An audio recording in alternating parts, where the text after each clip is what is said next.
Berita melaporkan saya dikompaun RM10,000 kerana dikatakan memuat naik kandungan yang jelek melampau di media sosial. Dan dalam kenyataan sama, MCMC mengatakan bahawa hantaran tersebut melibatkan sentimen kaum dan agama yang terkait isu pekerja Menara Kuala Lumpur. Saudara, pertama sekali saya nak tegas dan saya nak tegaskan di sini, kenyataan MCMC dengan sengaja untuk memburukkan imej saya dan menjatuhkan reputasi saya, di mana ia merupakan satu penipuan.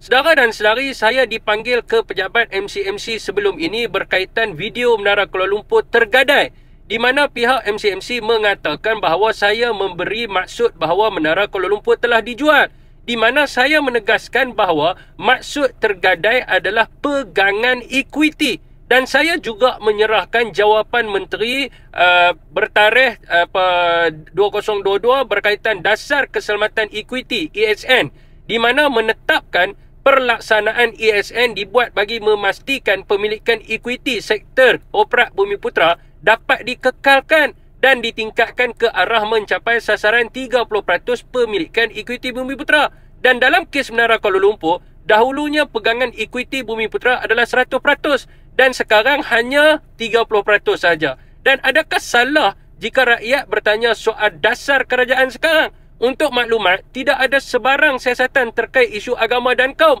sebagaimana yang dinyatakan oleh pihak MCMC. Saudara dan saudari, kompaun ini juga dikeluarkan selepas saya mendedahkan beberapa perkara supaya pihak SPRM menyiasat konsesi Menara Kuala Lumpur. Dan apakah pandangan rakyat Malaysia?